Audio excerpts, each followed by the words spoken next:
The CEO of the Anti-Defamation League, Jonathan Greenblatt.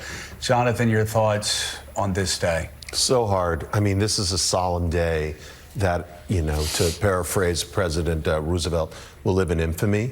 1,200 people killed, 101 still alive, still held hostage. And by the way, I think we just saw in that segment, thousands and thousands of people either physically injured or psychologically traumatized for life.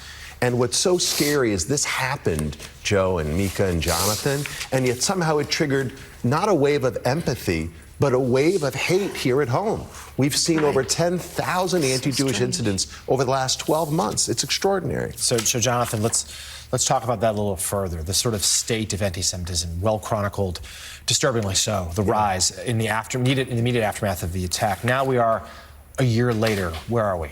It's unfortunate that we're still having this conversation that we had a year ago, where somehow this worst act of anti-Semitism triggered the tsunami that we're all struggling with now.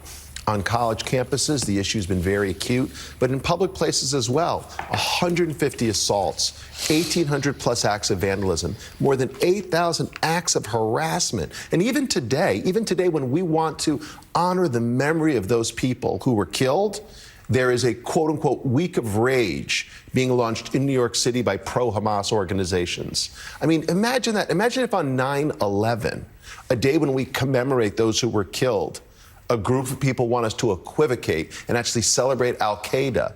That's what's happening now, and it's totally unacceptable. Are you finding also, in some of our previous guests, we had a pair of rabbis who said this, yes, and they said that obviously, to your point, it's a moment of such sadness and anger, but also of such strength. They feel like for so many Jewish people across the United States, they feel like their identity has been reborn. What a great point. I mean, I have certainly seen this. I think while our resolve has been tested, the resilience demonstrated is extraordinary. I think it has strengthened communal bonds, not just, as the rabbi said, people coming to synagogue, but waking up a sense of pride. And by the way, Jonathan, that's how we win. You can't just beat hate with hate. You got to beat it with love. You got to beat it with pride. You got to beat it with strength. And so seeing Jewish people reawaken, reemerge, united and stronger, that's how we'll win.